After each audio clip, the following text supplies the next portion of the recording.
Welcome to Daily Spark TV. I am Dr. Angela Chester, and you know what I want to do. I want to enlighten, inspire, and empower you to be your best self. Well, today we are talking about teaching America.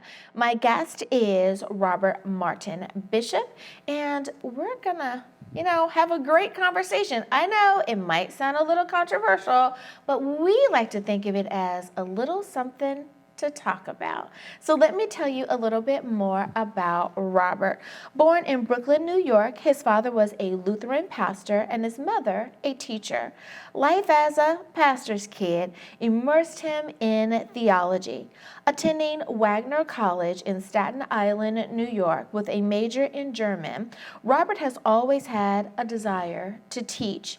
In 2005, when he moved to Ocala, Florida, with his then 15-year-old son, his teaching dream came true. After retiring from sales and management, then retiring from teaching high school, he was finally able to fulfill his dream as being an author. His book, I, Jatibus. Welcome, Robert, to the show. I'm very glad to be here. Now, an interesting title, we're talking about teaching America.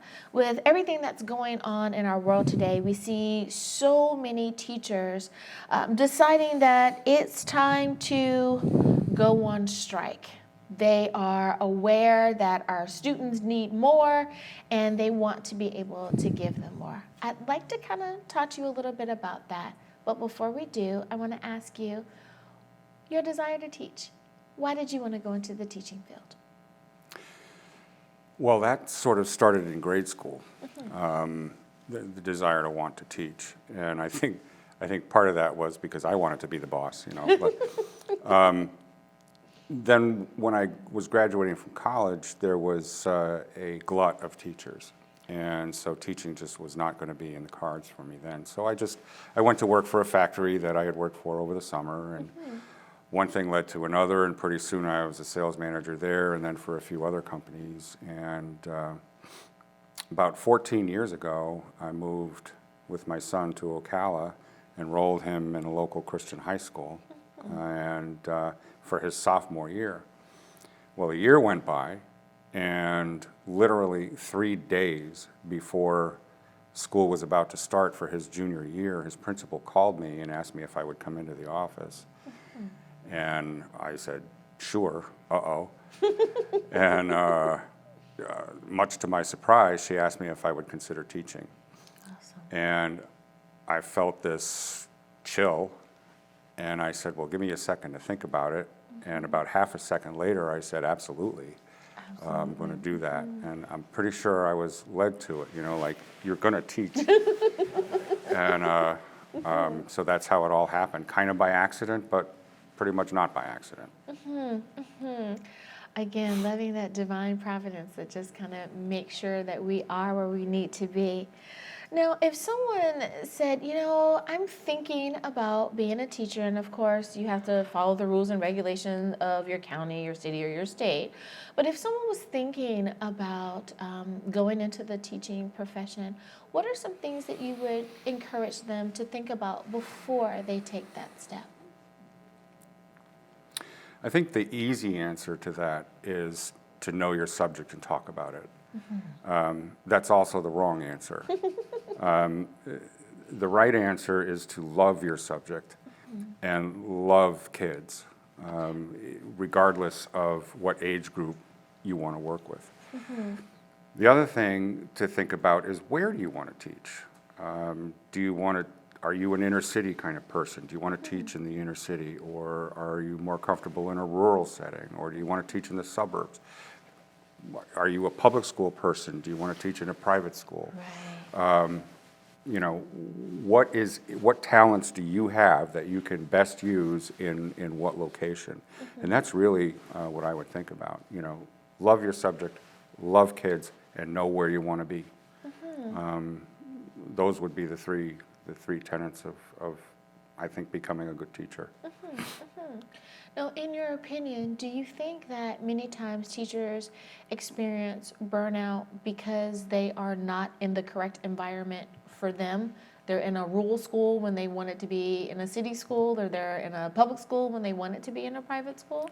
Sure, I think that's entirely possible. You know, if you think about it, if you're in the wrong place, if you don't feel like you're at home, Yeah. along with other frustrations that I'm sure we'll talk about that teachers have, if you're in the wrong place, you're just never going to be comfortable. That is so true. And what a great reminder, that you need to make sure that it's not just about, I want to teach in my home city, or I want to stay in my home state, but what is perfect? Because most states do have all of these options. Is it rural? Is it suburban? Is it city? And to be able to make sure that you're in the right place. Thanks for that reminder. Now, I kind of touched on it a little bit earlier, that we've had teachers over the past few years feel that there's no other option for them at this particular moment than to have a walkout or a strike, or to take to the streets to let the community and to let the state know, hey, something needs to be done right now. Can you kind of help us understand, what are they feeling in those moments? I think what causes teachers to start thinking about maybe it's time to walk out and protest or something like that isn't what is most commonly talked about, which is money. Sure, that's very important, but you know what? Nobody goes into teaching thinking they're going to get wealthy. Right. It's very true that, in my state of Florida, teachers are terribly underpaid. No question about it. Probably worse than many other states. However, I think what causes teachers to want to leave is, or at least shout in frustration, is frustration. They are not only, given the job of teaching this large class, usually, especially in the public schools, everything that they can. They're then often tasked with just busy work from, bureaucrats at the state level, bureaucrats at the school superintendent's level. And most of the time, it's just, as I say, busy work that they really don't need to be doing, and it takes away from their teaching. It doesn't help them to teach. So, when I started teaching, I took a significant pay cut, and I didn't care because I loved where I was and I loved what I was doing. But here's a really big frustration. It used to be, when you went to school and when I went to school, that if you didn't do your homework, or you didn't do well on a quiz, or you didn't do well on a test, it was your fault. Yeah. You didn't study. Right. And the same was true of me. Now, it seems very often that if a student isn't doing well, the parent will march himself in and ask the teacher why the heck they didn't pass their kid. And that's just hugely frustrating, is a lack of support from the outside. So regardless of what the protest signs say, it's not really the money, or at least that's not the biggest part of it, in my opinion. We unfortunately, it's time for us to go to break, but I think that you have really said something. The heart of a teacher is not about the money. It's really about teaching the students and that love and care that they have for those kids. I have to agree with you on that. Well, we need to take a short break, but when we get back, we will continue talking about teaching America. We'll be back after this.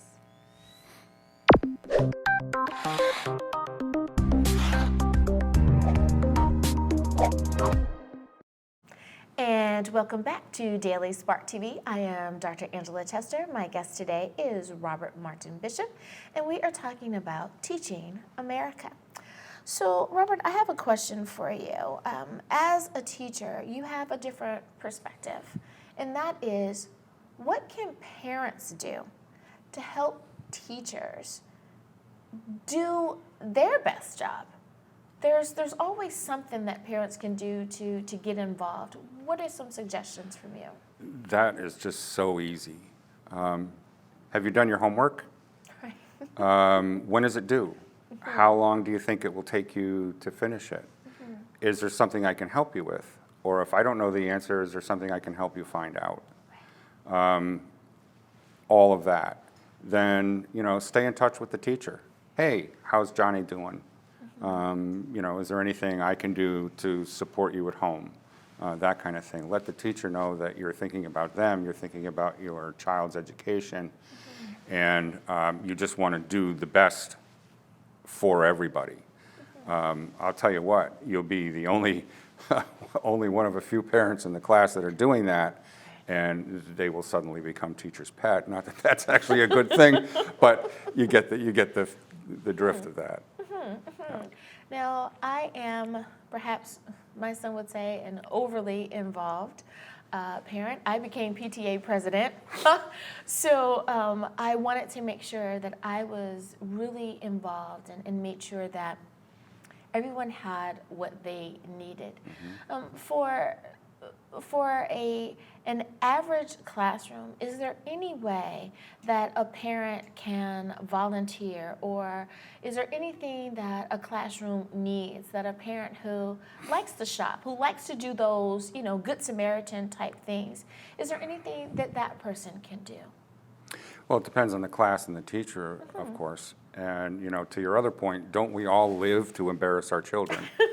And, I'm sure you just embarrassed the daylights out of your son being president of the PTA.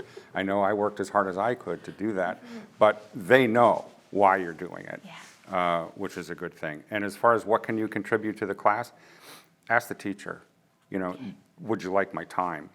If you're teaching younger kids, would you like me to come read with somebody? With older kids, would you like me to help with writing? What can I do? Maybe I can't afford to buy the whole class notebooks, but I can give you, an hour a week or 2 hours a week of my time to help you. And just let the teacher know you're there if they need you. Now, we know that in some of our larger cities, we have parents who work horrible hours. They have 12-hour shifts. They hardly ever see their children. And you kind of touched on it a little bit earlier, in that one thing that you can do as a parent is simply say, when's your homework due? What about that parent that says, but you don't understand, I work 2 jobs, I'm hardly ever there, I'm really just trying to make ends meet? Is there something that parent that's really struggling to keep it all together, what can they do? What I would say to that is it takes no time to ask a question. And, those questions, have you done your homework? Okay. It takes no time to do that. And, to say that I'm working 2 jobs and I just don't have time, okay, you don't have time to volunteer at school. You do have time to ask your kids questions. I just have no other answer for that. So it sounds like what you're saying is that it doesn't matter if you're going to ask them face to face, or if you leave a Post-it note on the refrigerator, Absolutely. or a note on their bed at home that just says, "Hope homework went great today. If you have any questions, let me know." Sure, text them so the kid gets in trouble at school for reading the text. Yeah, do those things. Do those things. Yeah. Now, have you found in your teaching experience that do the students that have access to the internet, that have a smartphone or a tablet or just a desktop at home, does that allow them to become a better student? Oh my gosh, yes. You and I remember, not that I'm a lot older than you are, let's make that clear, but you and I remember card catalogs. My son doesn't remember a single day in his life without a cell phone. He was born in 1990. Even my daughter, that was born some years earlier, remembers a car phone, but doesn't remember a world without one. And so today, kids have such an opportunity, for good and for bad, to find information that's out there, and it's out there like that. You want to know anything about anything, you can look up on any one of the search engines. Yeah, that's true. That's true. Now, when it comes to the student that needs that little bit of extra care, we hear people say, well, just get a tutor. of course, that's the answer, and I think most people understand that. But if you can't afford a professional tutor, like a service to come in, would you suggest that that student take it upon themselves to find a classmate, perhaps, that is doing really great in that subject and to allow them to help? Well, certainly. And there are students who are more than happy to help just because of, their own hearts. But for the driven student who maybe doesn't quite understand everything quite so well, he can go out and find the information that he needs and the help that he needs. YouTube is a wonderful source of information, for example, as are other things. I taught AP Lit, and that's a really hard course for people to grasp. And there were 2 or 3 students that weren't getting it as far as what they had to do to be able to write the right essay. So they went out and found out. Yeah. In ways other than what I could teach, and they did well. They got 3s, at least, who otherwise would have gotten 2s or 1s. Right. So the driven student can do anything he or she chooses to do. That is so true. And that seems to definitely roll over into our adulthood as well. If you have the initiative and you're willing to do what needs to be done to make sure that it happens, then you will be successful. I love that. I love that. Well, we need to take a very short break, but we will definitely come back and continue this conversation about teaching America. We'll be back right after this.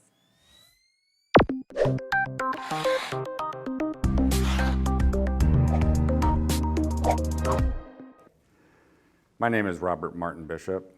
I'm the author of I, Jatibus, a novel about a fallen angel who finally and suddenly realizes that everything he's been doing to corrupt humanity for thousands of years is ultimately futile. In total remorse, he realizes that now his only choice is to confess his transgressions, expose Satan, and save humanity before Satan finds out what his plan is. I'm honored that the book has won a number of awards and a number of very good reviews that you can look up on Amazon, Barnes & Noble, and virtually every other online source out there. You can also find me directly at Robert Martin Bishop on Twitter, Robert Martin Bishop on Facebook, or email me directly at robertmartinbishop@gmail.com. Thanks.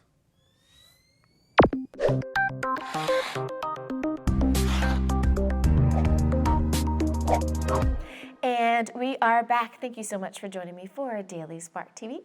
I'm Dr. Angela Tester. My guest today is Robert Martin Bishop, and we are talking about teaching America. Now, Robert, you are not only, you were a teacher. It's like once a teacher, always a teacher, but you're also an author. So I have to ask, did you know, let's say 15 years ago, that you were going to be an author, or is that something that kind of just evolved? I didn't know that I was going to be. I just knew that I wanted to be. I was in a completely different working environment back then. Life kind of gets in the way. But, the prologue, began in college. And, I won't go into all the details, of course, but have you ever had a tune in your head that you just couldn't get out? Absolutely. Okay, what do we call that, like a music worm or something? Well, imagine that going on for 40 years. And it was relentless from time to time. So I knew when I retired what I was going to have to do. And I could tell you the long story about how it all happened, but I know that there's a reason that I couldn't get that out of my head. Yeah. I knew that I had to write this book, and that's just all there was to it. Isn't it wonderful, I guess, when we come to the realization that it doesn't matter what we do, if God has a plan for us, it definitely needs to happen. Yep. And a prompting, like you said, for 40 years. This was something that you were definitely supposed to do. Now, as you were writing, and I know that we don't have enough time to really get all into the book, but as you were writing, did you find that the title of the book came to you as you were writing, or were you given the title of the book and you simply had to write the context around that? Well, I used to do a lot of traveling and a lot of, driving on airplanes, to hotels, from hotels, working trade shows and all that sort of thing. And if I wasn't thinking about my job at the time, I was thinking about, what am I going to call this guy, this fallen angel? And I just sort of pulled this name out of the air and called him Jatibas. And then I realized that je te baise in French means I kiss you, which, talk about chills down my spine. I said, whoa, that's his name, absolutely. So I changed the spelling a little bit, but there you go. That's how that all happened. But then, so I had the prologue written in college, and over the years, I kind of wrote the epilogue in my head. And then when I retired, it took me 2 years to connect the two. Now, if you could sit down and just have a dedicated time to write, do you think that you would enjoy the privilege of just tackling it in a certain amount of time? Like, okay, we're going to write for 90 days and we're going to be done? Or did you find that the way that it happened was, in fact, the perfect way that it needed to happen? As it turned out, yeah, that would be the way that it happened the way it was supposed to happen. Obviously, I wanted it to happen a whole lot sooner than it did, even in that 2 years, But no, it needed to happen the way it happened, because different things would happen as I was, sitting at the keyboard and typing this thing out. And I would think for a minute. I would pray. Where am I going with this? And then, oh, yeah. And then start, and I think it just happened the way it was supposed to happen. Now, considering you have a teaching background, do you think that helped you to become a better author? The saying, the best way to learn something is to do it. Well, I would add to that and say the even better way to learn something is to teach it. You learn it and then you teach it. And that's true for a number of reasons. First of all, you just get better at it. And secondly, a teacher has literally hundreds of different minds and different mindsets and different attitudes and different ways of responding to crisis and different ways of responding to loving things. So, you keep receiving this stuff from students, and that just helps you build in your mind, the way to, what you want to write and how you want to couch a character and so forth. It just, it was of immeasurable help that I taught for that 8 years. For someone who is an aspiring teacher, but they have a different day job, but they're really, really considering it, do you have a bit of advice for them? How should they make that transition from what they're currently doing to, even if it includes getting that credential that they need, what is the transition, or what is some encouraging words you can give for that transition? Decide that you love your subject, to sort of repeat myself without really repeating myself, but you have to decide that you love your subject and you love your kids, and you're just not going to be able to stand to be in your own skin if you're not in front of a classroom. If that's how you feel, then you have to do it. It's not a matter of should I do it, it's a matter of you have to do it. And for someone who may say, well, I write okay, pretty good, 8 out of 10. But I really think I have a book inside of me. What would you suggest that they do? For heaven's sakes, do it. Have a goal at the end of what you want people to get out of what you would write. Have an idea in your mind of what do you want somebody to feel when they read it. But even if you're just going to write for fun, sit down and write. I can tell people, I could teach a class for an hour how to think about starting to write a book. But if you feel like you should do it, then you should do it. The thing to watch out for is the pitfalls in the publishing world. Once you've got this work of art, and once you've had a competent person edit it, and some publishers will help you with that, you're going to talk to a lot of different publishers. And a lot of them say, oh, we're the publisher for you, Right. and it's only going to cost you $80 grillion to do this, right? But I found I use Book Trail Agency, and they just seem to be the perfect fit for me. I would just highly recommend that you really research your publishers, look into them deeply, see what others people say about them, and then go for it. So that relationship is as important as any other relationship. So make sure you have the right company. Absolutely. I love that. Well, Robert Martin Bishop, thank you so much for helping us talk about Teaching America today. I've enjoyed it so much. And thank you so much for tuning in to Daily Spark TV. I hope that I have inspired, enlightened, and empowered you to not only want to help teach America, but help teach those that are closest around you to be exactly who God has called them to be. Until next time, everyone, have a great day. Bye-bye.